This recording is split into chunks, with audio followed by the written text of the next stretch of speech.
Hi friends, welcome to అప్టెక్ jobs. ఈరోజు current affairs game చేంజర్లో భాగంగా అంతర్జాతీయ జాతీయ రాష్ట్రాలకు సంబంధించినటువంటి ప్రధాన విషయాల గురించి మనం ఇప్పుడు చర్చించుకుందాం. ముందుగా అణుజలంతర్గామి నుంచి బాలిస్టిక్ క్షిపణి పరీక్ష అనేది ఈరోజు ప్రధాన పత్రికలలో ప్రముఖ వార్తగా వచ్చింది. ఏంటి బాలిస్టిక్ క్షిపణి ఏంటి, అణుజలంతర్గామి ఏంటి, మన భారతదేశం ఎలా దీన్ని ప్రయోగించింది మొదలైన విషయాలన్నీ కూడా ఇందులో మనకి ఇవ్వటం జరిగింది. అవేంటో చూద్దాం.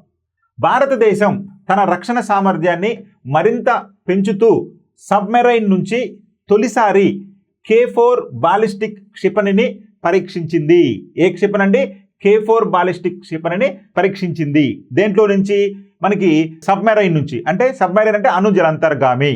ఓకే, సో జలంతర్గామి నుంచి ఈ యొక్క K4 బాలిస్టిక్ క్షిపణిని మన భారతదేశం ప్రయోగించింది. మరి అణ్వస్త్ర సామర్థ్యం ఉన్నటువంటి K4 బాలిస్టిక్ క్షిపణిని అణుశక్తితో నడిచే ఐఎన్ఎస్ అరిఘాత్ అనేటువంటి జలంతర్గామి నుంచి దిగ్విజయంగా ప్రయోగించడం జరిగింది.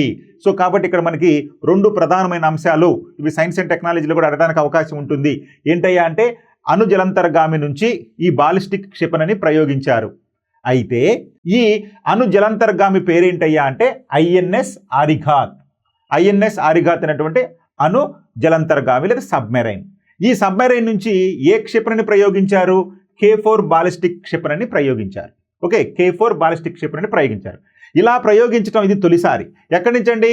చూడండి, విశాఖపట్నానికి చేరువలో బంగాళాఖాతం నుంచి ఈ పరీక్షను నిర్వహించడం అనేది జరిగింది. సో మన విశాఖపట్నం నేవల్ హెడ్ క్వార్టర్స్ విశాఖపట్నంలో ఉంది కదండి. సో అక్కడ అంటే విశాఖపట్నానికి తీరంలో ఉన్నటువంటి బంగాళాఖాతం జలాల్లో నుంచి ఈ యొక్క ప్రయోగం అనేది జరిగింది. చూడండి, ఈ రోజు వార్తలో ఉన్న ప్రముఖ అంశం ఇదిగోండి. ఈ విధంగా సబ్మెరైన్ నుంచి ఇది బయటికి వెళ్ళిపోతుంది, ప్రయోగించడం అనేది జరిగింది. మరి దీంతో అంటే ఈ పరీక్షతోటి నేల మీద నింగితో పాటు సముద్రంలో జలంతర్గామి నుంచి క్షిపణులను ప్రయోగించగల సామర్థ్యం కలిగినటువంటి అతి కొద్ది దేశాల సరసన మన భారతదేశం చేరింది. అంటే అటు భూమి మీద నుంచి, ఆకాశంలో నుంచి, మరి ఇప్పుడు సముద్రాల్లో నుంచి కూడా ఈ యొక్క క్షిపణులను ప్రయోగించేటటువంటి సామర్థ్యం కలిగినటువంటి అతి కొద్ది దేశాలలో సరసన మన భారతదేశం కూడా చేరింది. అవేంటో తర్వాత మనం చెప్పుకుందాం. ముందుగా చూడండి, జలంతర్గామి నుంచి ప్రయోగించగల బాలిస్టిక్ క్షిపణి SLBM తరగతికి చెందినటువంటి అస్త్రం K4. సో K4 బాలిస్టిక్ క్షిపణి అని చెప్పుకున్నాం కదా. ఇదేంటయ్యా అంటే మనకి SLBM తరగతికి చెందినటువంటి ఈ యొక్క క్షిపణి K4. ఇది ఘన ఇంధనంతో నడుస్తుంది.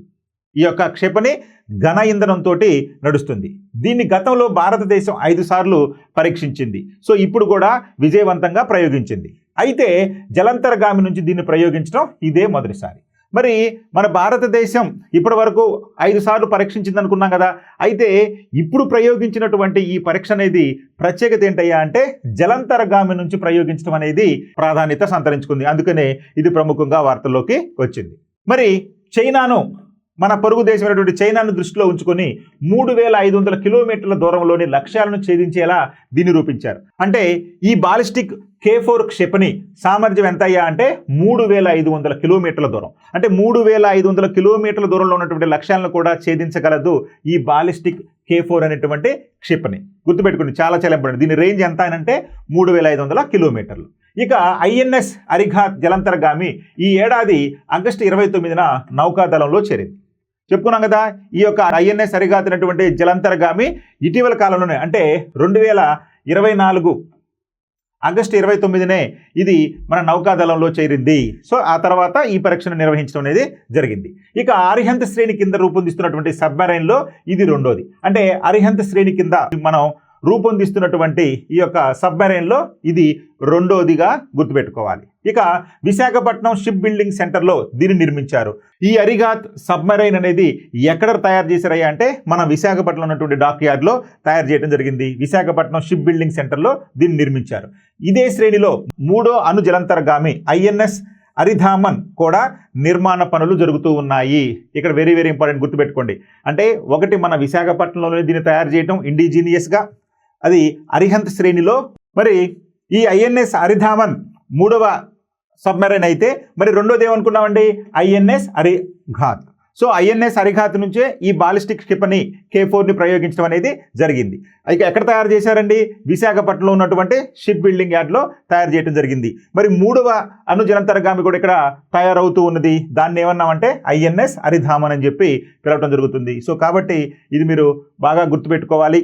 ఐఎన్ఎస్ అరిఘాత్ జలంతర్గామి గురించి, అదేవిధంగా త్వరలో మనం తయారు చేయబోతున్నటువంటి ఐఎన్ఎస్ అరిధామన్ గురించి, అదేవిధంగా అరిహంత్ శ్రేణికి సంబంధించినటువంటి గతంలో ఉన్నటువంటి యొక్క సబ్మెరైన్ గురించి, అదేవిధంగా ఇది ఎప్పుడు మన దేశంలోకి అంటే ఇది ఎప్పుడు మన నౌకాదళంలో చేరింది ఈ ఐఎన్ఎస్ అరిఘాత్ అనేది, ఇలాంటి విషయాలన్నీ కూడా మనం గుర్తుపెట్టుకోవాలి. ఓకే, ఇక చివరిగా మరి ఈ యొక్క బాలిస్టిక్ క్షిపణులను అణుజలంతర్గాముల నుంచి ప్రయోగించగల సామర్థ్యం కలిగిన దేశాలుగా చూసుకుంటే అమెరికా, రష్యా, బ్రిటన్, ఫ్రాన్స్, చైనాల తర్వాత మన భారతదేశం బాలిస్టిక్ క్షిపణులను ప్రయోగించగల 5 దేశాల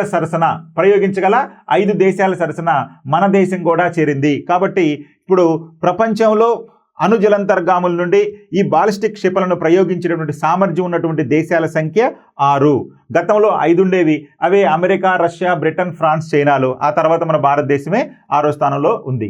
ఇక సబ్మెరైన్ నుంచి ప్రయోగించగల K-15, K4 క్షిపణిని మన దేశం ఇప్పటికే అభివృద్ధి చేసింది. ఇది 750 కిలోమీటర్ల దూరం. అంటే దీని టార్గెట్, దీని లక్ష్యం ఎంత అయ్యా అంటే 750. అంటే ఇక్కడ K-15 అనేటువంటి క్షిపణిని మనం ఆల్రెడీ ప్రయోగించడం జరిగింది. అయితే దాని రేంజ్ 750 కిలోమీటర్లు. కానీ ఈ K4కి సంబంధించి ఇప్పుడు రూపొందించినటువంటి ఈ K4 సామర్థ్యం తీసుకుంటే 3500 కిలోమీటర్లుగా దీని సామర్థ్యాన్ని, అంటే 3500 కిలోమీటర్ల దూరంలో ఉన్న లక్ష్యాలను కూడా ఇది ఛేదించగలదు.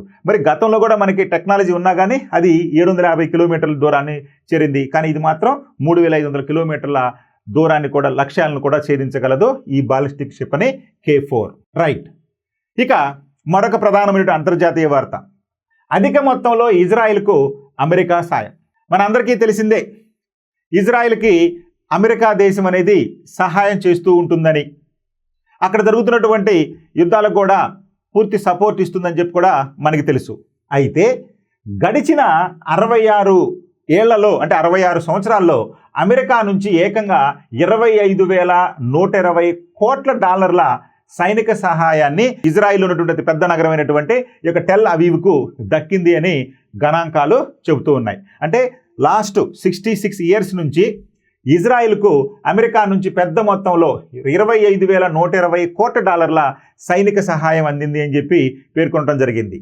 ఇక 2023 అక్టోబర్ 7 నుంచి 2024 అక్టోబర్ వరకు అంటే దాదాపు సంవత్సర కాలంలో మనకి వివిధ అవసరాల కోసం ఇజ్రాయిల్కు అమెరికా చేసినటువంటి సాయం ఎంతయ్యా అంటే 1,790 కోట్లు. అంటే జస్ట్ ఈ సంవత్సరంలోనే 1,790 కోట్ల డాలర్ల అమెరికా సహాయం చేయడం జరిగింది ఇజ్రాయిల్కు. అయితే ఏ అవసరాల కోసం అండి? సైనిక సహాయం కోసం $680 కోట్ల, క్షిపణి రక్షణ కోసం $450 కోట్ల, అదేవిధంగా ఐరన్ బీమ్ కోసం $120 కోట్ల, శతఘ్నుల ఉత్పత్తి పెంపు కోసం $100 కోట్ల, అదేవిధంగా ఆయుధ సరఫరా కోసం $440 కోట్ల, ఇలా మొత్తంగా $1,790 కోట్ల సహాయం చేయడం జరిగింది ఈ సంవత్సరంలో అమెరికా ఇజ్రాయెల్కు.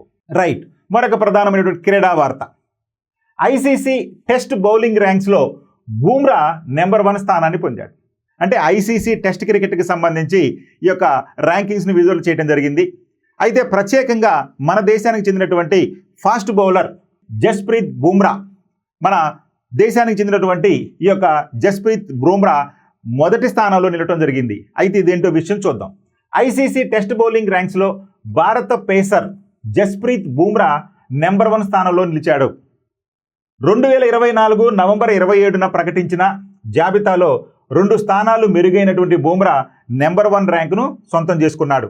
మరి గత 2 రోజుల క్రితం జరిగినటువంటి ఆస్ట్రేలియా ఇండియా టెస్ట్ సిరీస్లో భాగంగా మొదటి టెస్ట్లో ఆయన దాదాపు 8 వికెట్లు తీసుకోవడం జరిగింది.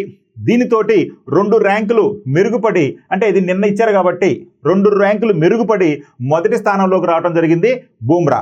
సో ఈ విధంగా ప్రస్తుతం బుమ్రా 883 పాయింట్లతోటి మొదటి స్థానాన్ని కైవసం చేసుకుంటే, 2వ స్థానంలో దక్షిణాఫ్రికాకు చెందినటువంటి కగిసో రబడా 2వ స్థానంలో ఉంటే, 3వ స్థానంలో ఆస్ట్రేలియాకి చెందినటువంటి జోస్ హేజల్వుడ్ 860 పాయింట్లతోటి 3వ స్థానంలో ఉన్నారు.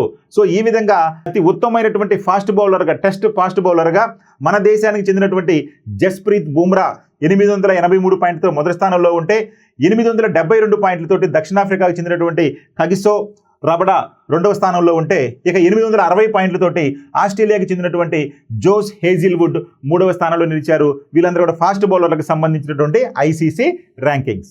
ఓకే, ఇక ఇదే కోవలో రవీంద్ర జడేజా 7వ స్థానంలో నిలవడం అనేది జరిగింది. ఇక బ్యాటింగ్తో ఆకట్టుకున్నటువంటి జైస్వాల్ ఐసీసీ బ్యాటింగ్ టెస్ట్ ర్యాంకింగ్లో 2వ స్థానానికి చేరుకున్నాడు. ఆశ్చర్యకరంగా మన విరాట్ కోహ్లీ సెంచరీ చేసినప్పటికీ 13వ స్థానాన్ని సరిపెట్టుకున్నాడు. సో ఈ ర్యాంకింగ్స్లో మన దేశానికి చెందినటువంటి ఈ యొక్క జైస్వాల్ ఐసీసీ టెస్ట్ బ్యాటింగ్ జాబితాలో 2వ స్థానానికి చేరుకుంటే విరాట్ కోహ్లీ ఆ క్రమంలో 13వ స్థానంలో కొనసాగుతున్నాడు. ఇక ఓవరాల్గా టెస్ట్ క్రికెట్ సంబంధించినటువంటి జట్లుగా తీసుకుంటే ఆస్ట్రేలియా దేశం 3750 పాయింట్లతోటి ఆస్ట్రేలియా మొదటి స్థానంలో ఉంటే భారతదేశం 3654 పాయింట్లతోటి 2వ స్థానంలోను, దక్షిణాఫ్రికా 2524 పాయింట్లతో 3వ స్థానంలోనూ నిలిచాయి. అంటే టెస్ట్ జట్టులుగా తీసుకుంటే ఆస్ట్రేలియా మొదటి స్థానంలో, భారతదేశం 2వ స్థానంలో, దక్షిణాఫ్రికా 3వ స్థానంలో నిలిచాయి. ఇది ఐసీసీ జట్ల టెస్ట్ క్రికెట్కి సంబంధించినటువంటి జట్ల మొత్తం ర్యాంకింగ్. ఓకే రైట్, మరొక ప్రధానమైనటువంటి మన తెలంగాణకు సంబంధించినటువంటి వార్త ఏంటండి? అత్యుత్తమ సహకార బ్యాంకుగా కరీంనగర్ జిల్లా సహకార బ్యాంకు ఎన్నికైంది. సో దేశంలోనే అత్యుత్తమ సహకార బ్యాంకుగా మనం కరీంనగర్ జిల్లా సహకార బ్యాంకు నిలిచింది. కరీంనగర్ జిల్లా సహకార బ్యాంకు అత్యుత్తమ సహకార బ్యాంకుగా నిలిచింది. దేశంలోనే అత్యుత్తమ సహకార బ్యాంకుగా మన కరీంనగర్ జిల్లా సహకార బ్యాంకు ఎన్నికైంది. ఢిల్లీలోని ప్రగతి మైదాన్ వేదికపై కేంద్ర హోంమంత్రి, అదేవిధంగా సహకార శాఖ మంత్రి, కేంద్ర హోంమంత్రి మరియు సహకార శాఖ మంత్రి అయినటువంటి అమిత్ షా గారు కరీంనగర్ జిల్లా సహకార కేంద్ర బ్యాంకు చైర్మన్ అయినటువంటి కొండూరు రవీందర్ రావు, అదేవిధంగా సీఈఓ అయినటువంటి సత్యనారాయణ రావులకు ఈ అవార్డు అందజేయటం అనేది జరిగింది. సో కాబట్టి దేశంలోకే అత్యుత్తమ సహకార బ్యాంకుగా కరీంనగర్ జిల్లా సహకార బ్యాంకు ఎన్నికైంది. ఇదిగోండి కరీంనగర్ జిల్లా సహకార బ్యాంక్, ద కరీంనగర్ జిల్లా సహకార కేంద్ర బ్యాంక్ లిమిటెడ్ అని ఉంది, ఉత్తమమైనటువంటి బ్యాంకుగా ఎంపికైంది. సో దాని సందర్భంగా కేంద్ర హోంమంత్రి అయినటువంటి అమిత్ షా గారు ఈ కరీంనగర్ జిల్లా సహకార కేంద్ర బ్యాంకు చైర్మన్ అయినటువంటి కొండూరి రవీంద్రరావుకి, అదేవిధంగా సీఈఓ సత్యనారాయణ రావులకు ఈ అవార్డు అందజేయడం అనేది జరిగింది.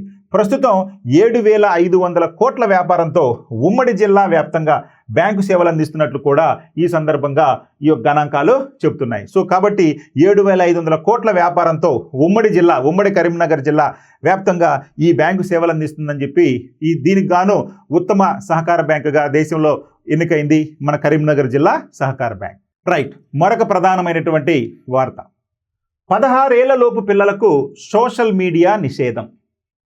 ఇది చాలా చాలా ఇంపార్టెంట్. అంటే 16 సంవత్సరాల లోపు ఉన్నటువంటి బాలబాలికలకు సోషల్ మీడియాను నిషేధించడం జరిగింది. అంటే వారి సెల్ ఫోన్లలో ఈ సోషల్ మీడియాను రెస్ట్రిక్ట్ చేయడం అనేది జరిగింది. సో రాబోయే రోజుల్లో అంతా కూడా ఆన్లైన్ పరిమాణం అవుతున్నప్పుడు, విద్యా విషయాలన్నీ కూడా ఆన్లైన్లో మనకి అందుబాటులో ఉన్నప్పుడు మరి సెల్ ఫోన్ చూడటం అనేది తప్పనిసరి అయిపోయింది. మరి అలాంటి పరిస్థితుల్లో ఆ ఆన్లైన్ ద్వారా వచ్చేటటువంటి ఈ యొక్క సోషల్ మీడియాలో ఉన్నటువంటి కొన్ని సైట్లను బ్యాన్ చేయడం జరిగింది లేదా నిషేధించడం జరిగింది. అయితే అలా 16 సంవత్సరాల లోపు బాలబాలికలకు ఏ సోషల్ మీడియా యాప్లను బ్యాన్ చేయడం జరిగిందో లేదా నిషేధించడం జరిగిందో ఇప్పుడు మనం చూద్దాం. ఆస్ట్రేలియా పార్లమెంటు శారీరక మానసిక ఆరోగ్యాన్ని దృష్టిలో పెట్టుకొని 16 ఏళ్ల లోపు పిల్లలకు సామాజిక మాధ్యమాలను నిషేధిస్తూ బిల్లును ఆమోదించడం జరిగింది. కాబట్టి ఆస్ట్రేలియా పార్లమెంట్ ఇక్కడ వచ్చేసింది క్వశ్చన్, 16 ఏళ్ల లోపు పిల్లలకు సోషల్ మీడియాను అనుమతించొద్దు అని ఆస్ట్రేలియా పార్లమెంట్లో బిల్లు పాస్ చేయడం జరిగింది. మరి పిల్లల వయసు ధృవీకరణకు సామాజిక మాధ్యమాల వేదికలే హేతుబద్ధమైన చర్యలు తీసుకోవాలని కూడా సూచించింది. మరి పిల్లలు కానివాళ్ళు ఎవరు అనేది తెలియాలి అంటే ఆ సోషల్ మీడియాలో ఉన్నటువంటి వారే, అంటే మాధ్యమాలే, ఆ సామాజిక మాధ్యమాలే మనకి నిర్ణయం తీసుకొని 16 సంవత్సరాలలోకి రిస్ట్రిక్ట్ చేయాలి, వారికి ఆ యాప్లు రాకుండా అని చెప్పి పేర్కొనడం జరిగింది. ఇక 2025 నవంబర్ నుంచి ఈ నిషేధం అమల్లోకి వస్తుంది. అంటే 2025 నవంబర్ నుంచి ఈ నిషేధం అమల్లోకి వస్తుంది. ఇక X, Facebook, Instagram, TikTok, Snapchat, Reddit ఇవి ప్రధానంగా బ్యాన్ చేసినటువంటి సామాజిక మాధ్యమాలు. సో ఈ విధంగా సోషల్ మీడియాలో లేదా సామాజిక మాధ్యమాలు అన్నా అనుకోండి, ఏవేంటి ఎక్స్ కానీ, ఫేస్బుక్ కానీ, ఇన్స్టాగ్రామ్ కానీ, టిక్టాక్ కానీ, స్నాప్చాట్ కానీ, రెడిట్ కానీ, వీటన్నిటిని కూడా 2025 నవంబర్ నుండి నిషేధిస్తున్నట్లు ఆస్ట్రేలియా పార్లమెంటు బిల్లు పాస్ చేయడం జరిగింది. 16 సంవత్సరాల లోపు పిల్లలకు ఇవి అందుబాటులో ఉండకూడదు. ఈ యొక్క మాధ్యమాలే వాళ్ళే ఒక నిర్ణయం తీసుకోవాలని. ఏ నిర్ణయం అంటే 16 లోపు ఎలా కనుక్కోవాలి, వాళ్ళ ఏజ్ని ఎలా కనుక్కోవాలి, వాళ్ళకి ఏ విధంగా రెస్ట్రిక్ట్ చేయాలని చెప్పి వారే ఇలాంటి చర్యలు తీసుకోవాలని చెప్పి ఈ యొక్క 6 సోషల్ మీడియా ప్లాట్ఫామ్లకు ఈ నిషేధం అనేది వర్తిస్తుంది అని చెప్పి ఆ పార్లమెంట్ పేర్కొనడం జరిగింది. మరి చూడండి, ఈ జాబితాలో యూట్యూబ్ను మాత్రం మినహాయింపించడం జరిగింది. అంటే ఈ స్నాప్చాట్, ఎక్స్, అదేవిధంగా ఫేస్బుక్, ఇన్స్టాగ్రామ్ వీటన్నిటిని బ్యాన్ చేశారు, కానీ యూట్యూబ్ను మాత్రం బ్యాన్ చేయలేదు, మినహాయించడం జరిగింది. ఇది గుర్తుపెట్టుకోవాలి, యూట్యూబ్ అనేది లేదు ఆ యొక్క బ్యాన్ చేసినటువంటి సోషల్ మీడియాలో. ఇక వయసును ఏ విధంగా నిర్ణయించాలన్న బాధ్యతను సామాజిక మాధ్యమాలకే విడిచిపెట్టడం జరిగింది. ఇది చాలా చాలా క్రిటికల్ పాయింట్. ఏ విధంగా రెస్ట్రిక్ట్ చేయాలి అంటే వయసును ఏ విధంగా నిర్ణయించాలనే బాధ్యతను సామాజిక మాధ్యమాలకే విడిచిపెట్టడం జరిగింది. మరి 16 సంవత్సరాల లోపుని ఎలా కనుక్కోవాలి, వాళ్ళు బుక్ చేసుకునేటప్పుడు ఏమైనా జాగ్రత్తలు తీసుకోవాలా, ఏ విధంగా చిన్నపిల్లలు కూడా అంటే 16 సంవత్సరాల లోపు వాళ్ళు కూడా ఒకవేళ 16 సంవత్సరాల కంటే ఎక్కువ అని చెప్పి వాళ్ళు నమోదు చేశారనుకోండి, మరి అప్పుడు ఎలిజిబుల్ వస్తుంది కదా. అందుకని అలాంటివన్నీ కూడా ఈ సామాజిక మాధ్యమాలే నిర్ణయం తీసుకోవాలి వాళ్ళు రెస్ట్రిక్ట్ చేయడానికి అని చెప్పి పేర్కొనడం జరిగింది. అంటే వయసును ఏ విధంగా నిర్ణయించాలన్న బాధ్యతను సామాజిక మాధ్యమాలకే విడిచిపెట్టడం జరిగింది. ఇక సామాజిక మాధ్యమాల్లో పిల్లల ఖాతాలు ప్రారంభించకుండా నిరోధించలేకపోతే సంబంధిత వేదికలకు 50 మిలియన్ ఆస్ట్రేలియన్ డాలర్లు అంటే సుమారు 280 కోట్లు జరిమానాగా విధించనుంది. ఒకవేళ ఇలాంటి చర్యలు గనక ఈ సామాజిక మాధ్యమాలు తీసుకోకుండా 16 సంవత్సరాల లోపు బాలబాలికలు గనక ఇది అందుబాటులోకి వస్తే ఈ సామాజిక మాధ్యమాలే బాధ్యత వహించాలని చెప్పి, అంతేకాకుండా అత్యధికంగా 280 కోట్ల రూపాయలు పెనాల్టీగా కూడా ఆస్ట్రేలియా గవర్నమెంట్ విధించడం జరిగింది. ఎంతంటే ఆస్ట్రేలియా డాలర్లు 50 మిలియన్ ఆస్ట్రేలియన్ డాలర్లు అంటే సుమారు 280 కోట్లు మన రూపాయల్లో తీసుకుంటే. సో ఇంత మొత్తంలో మనకి ఫైన్ విధించడం అనేది జరుగుతుంది ఆయా సామాజిక మాధ్యమాలకు. Okay right. మరొక ప్రధానమైనటువంటి అంశం, ఇది ఆంధ్రప్రదేశ్కి సంబంధించి ఈగల్, EAGLE. ఏంటండి ఈగల్? మామూలుగా ఈగల్ అంటే ఏంటంటే గద్ద అంటాం. మరి ఈ ఈగల్ ఏంటంటే అంటే ఆంధ్రప్రదేశ్లో గంజాయి మాదక ద్రవ్యాలపై ఉక్కుపాదం మోపేందుకు elite anti narcotics group for law enforcement, దీన్నే మనం అబ్రివేషన్లో ఈగల్ అని చెప్పి పిలుచుకుంటూ ఉన్నాం. సో కాబట్టి ఆంధ్రప్రదేశ్లో గంజాయి మాదక ద్రవ్యాలపై ఉక్కుపాదం మోపేందుకు ఈ యొక్క కార్యరంగంలోకి వచ్చింది రాష్ట్ర ప్రభుత్వం. మొత్తం 459 మంది సిబ్బంది పనిచేసే ఈ ఈగల్లో భాగంగా అమరావతిలో రాష్ట్ర స్థాయి నార్కోటిక్స్ పోలీస్ స్టేషన్, జిల్లాకు ఒకటి చొప్పున 26 నార్కోటిక్స్ కంట్రోల్ విభాగాలు ఉంటాయి. అంటే మొత్తంగా ఈ నార్కోటిక్స్ ఈగల్ విభాగంలో అంటే ఈ ఈగల్ అనేటువంటి ఈ యొక్క విభాగంలో మొత్తం 459 మంది సిబ్బంది పనిచేస్తారని, అందులో భాగంగా అమరావతిలో రాష్ట్ర స్థాయి నార్కోటిక్స్ పోలీస్ స్టేషన్ ఒకటి ఉంటుందని, ఇక జిల్లాకు ఒకటి అంటే 26 జిల్లాలకి ఒక్కొక్క జిల్లాకి ఒక్కొక్కటి చొప్పున కంట్రోల్ విభాగాలు ఉంటాయని కూడా ఈ ఫ్రేమ్ అంటే ఎలా ఉండాలి ఈ ఈగల్ అనే దాన్ని నిర్ణయిస్తూ ఈ విధంగా వారికి 459 మంది స్టాఫ్ను అలాట్ చేయడం జరిగింది. జిల్లాకు ఒక కంట్రోల్ విభాగాన్ని కూడా నార్కోటిక్స్ కంట్రోల్ విభాగాన్ని కూడా ఏర్పాటు చేయనున్నారు. ఓకే, ఇక ఈ ప్రత్యేక విభాగాన్ని ఏర్పాటు చేస్తూ హోంశాఖ ముఖ్య కార్యదర్శి కుమార్ విశ్వజిత్ ఉత్తర్వులు జారీ చేశారు. ఇక దీనికి ఐజీగా ఆకే రవికృష్ణ గారు విభాగాధిపతిగా వ్యవహరిస్తారు. సో ఈ ఈగల్ విభాగాధిపతిగా ఆకే రవికృష్ణ గారు ఒక ఉన్నతమైనటువంటి ఎఫిషియెంట్ అయినటువంటి ఈ ఆకే రవికృష్ణ గారిని ఈ యొక్క ఈగిల్కు విభాగాధిపతిగా వ్యవహరించనున్నారని కూడా ఈ సందర్భంగా ఈ ముఖ్య కార్యదర్శి అయినటువంటి కుమార్ విశ్వజిత్ మనం పేర్కొనడం జరిగింది. ఇక గంజాయి మాదక ద్రవ్యాల సాగు, ఉత్పత్తి, రవాణా, స్మగ్లింగ్, విక్రయం, కొనుగోలు, నిల్వ, వినియోగం సహా సమూల నిర్మూలనే లక్ష్యంగా ఈగిల్ పనిచేస్తుందని చెప్పి ఈ సందర్భంగా ఆయన పేర్కొనడం జరిగింది. సో ఈ విధంగా ఇగో ఈగిల్ లోగో చూడండి, ఇక్కడ గద్దతోటి వేసే ఉంది. నిఘా, నియంత్రణ, నివారణ అనేటువంటి పదాలతోటి ఈగిల్ లోగోను కూడా విడుదల చేయడం జరిగింది. మరి ఈ ఈగల్ను మొత్తం 6 విభాగాల సమాహారంగా సిద్ధం చేయడం జరిగింది. అంటే పకడ్బందీగా దీనికి అనేక రకాలైనటువంటి న్యాయ విధానమైనటువంటి అన్ని రకాలైనటువంటి చర్యలు తీసుకోవడం జరిగింది. అందులో భాగంగా మొత్తం 6 విభాగాలను సమూహాలుగా విభజించడం జరిగింది ఈ ఈగిల్లో.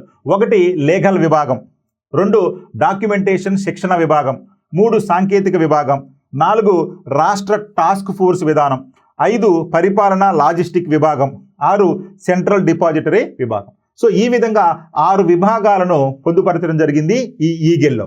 మరి వీటికి ఏపీఎస్పీ సిబ్బందితో భద్రత కల్పించడమే కాక 24 గంటలు సీసీ కెమెరాలతో పర్యవేక్షిస్తారు. సో ఈ ఈగిల్కి సంబంధించి ఏపీఎస్పీ అంటే ఏపీ స్పెషల్ ఫోర్స్ సిబ్బందితోటి భద్రత కల్పించడమే కాకుండా 24 గంటలు సీసీ కెమెరాలతోటి పర్యవేక్షించనున్నారు. సో ఈ విధంగా ఈగిల్ని రూపొందించి పటిష్టంగా ఆంధ్రప్రదేశ్లో ఈ గంజాయి మారక ద్రవ్యాలనేవి వాడకుండా వినియోగించకుండా తగు జాగ్రత్తలు తీసుకుంటుంది ప్రస్తుత ప్రభుత్వం. రైట్, ఇక మరొక ప్రధానమైనటువంటి జాతీయ వార్త. జార్ఖండ్ ముఖ్యమంత్రిగా హేమంత్ సోరెన్ ప్రమాణం. మరి ఇటీవల జరిగినటువంటి జార్ఖండ్ రాష్ట్ర ఎన్నికలలో విజయం సాధించినటువంటి ఈ యొక్క ఇండియా కూటమికి చెందినటువంటి ఈ యొక్క జేఎంఎం అభ్యర్థి అయినటువంటి హేమంత్ సోరెన్ ముఖ్యమంత్రిగా జార్ఖండ్ రాష్ట్రాన్ని ముఖ్యమంత్రిగా ప్రమాణ స్వీకారం చేశారు. జార్ఖండ్ రాష్ట్ర ముఖ్యమంత్రిగా జేఎంఎం అగ్రనేత హేమంత్ సోరెన్ గురువారం ప్రమాణ స్వీకారం చేశారు. రాంచీలోని మొరహాబాదీ మైదానంలో నిర్వహించినటువంటి కార్యక్రమంలో గవర్నర్ సంతోష్ కుమార్ గంగ్వార్ ఆయనతోటి ప్రమాణం చేయించారు. హేమంత్ సీఎంగా ప్రమాణం చేయటం ఇది 4వసారి. ఇక్కడ మీరు గుర్తుపెట్టుకోవాల్సింది, జార్ఖండ్ రాష్ట్ర నూతన ముఖ్యమంత్రి హేమంత్ సోరెన్. ఈయన ఎన్నోసారి ముఖ్యమంత్రిగా పదవీ ప్రమాణం చేశారయ్యా అంటే 4వసారి పదవీ ప్రమాణ స్వీకారం చేయడం జరిగింది. అదేవిధంగా ఇది ఏ పార్టీకి చెందిన ఆయన అంటే జేఎంఎం పార్టీకి చెందిన ఆయన. సో ఈ విధంగా మనం జార్ఖండ్ రాష్ట్ర ముఖ్యమంత్రిగా హేమంత్ సోరెన్ అనేటువంటి పదాన్ని గుర్తుపెట్టుకోవాలి. ఈ రోజు వచ్చినటువంటి వార్తల్లో ఇది ఒక ప్రధానమైన అంశం. ఈయన ప్రమాణ స్వీకారం చేస్తూ సోరెన్ గారు ఆయన కవర్ చేస్తూ వచ్చినటువంటి న్యూస్. క్వశ్చన్: ఖేలో ఇండియా క్రీడలు 2006లో ఏ రాష్ట్రంలో జరగనున్నాయి? Khelo India games 2026 will be held in which state? Khelo India games 2026 2026 Khelo India క్రీడలు ఏ రాష్ట్రంలో జరగనున్నాయి లేదా ఏ రాష్ట్రం నిర్వహించనుంది? హర్యానా, గుజరాత్, తెలంగాణ, కేరళ. వీటిలో రైట్ ఆప్షన్ తీసుకుంటే తెలంగాణ రాష్ట్రం. మన రాష్ట్ర ముఖ్యమంత్రి అయినటువంటి శ్రీ రేవంత్ రెడ్డి గారు కేంద్ర క్రీడల శాఖ మంత్రిని కోరటంతో ఆయన ఈ సందర్భంగా మన రాష్ట్రానికి హైదరాబాద్ నగరంలో ఈ యొక్క ఖేలో ఇండియా క్రీడలు 2026 నిర్వహించుకునే అవకాశం కల్పిస్తానని చెప్పడం జరిగింది. సో కాబట్టి Telangana is the right option. ఇటీవల 16 ఏళ్లలోపు పిల్లలకు సోషల్ మీడియాని నిషేధిస్తూ బిల్లును ఏ దేశం ఆమోదించింది? Which country recently passed A bill banning social media for children under the age of 16? అంటే 16 సంవత్సరాల లోపు పిల్లలకు సోషల్ మీడియాని బ్యాన్ చేసినటువంటి దేశం ఏది కింద వాటిలో అన్నారు. యునైటెడ్ అరబ్ ఎమిరేట్స్, యుఏఈ, దక్షిణ కొరియా, న్యూజిలాండ్, ఆస్ట్రేలియా. వీటిలో ఏదండి? Right option is Australia. మరి ఇటీవల ఆస్ట్రేలియా పార్లమెంటు ఈ యొక్క 16 సంవత్సరాల లోపు బాలబాలికలకు సోషల్ మీడియాలో ఉన్న కొన్ని ప్రధానమైనటువంటి సైట్లను, అవి ఎక్స్ కావచ్చు, ఫేస్బుక్ కావచ్చు, ఇన్స్టాగ్రామ్ కావచ్చు, అదేవిధంగా రెడిట్ కావచ్చు, ఇలాంటి వాటన్నింటినీ బ్యాన్ చేయడం జరిగింది. ఇది ఎప్పటి నుంచి అమల్లోకి వస్తుందయ్యా అంటే 2025 నవంబర్ నుంచి ఇది అమలు కానుంది ఆస్ట్రేలియా దేశంలో. Okay, thank you.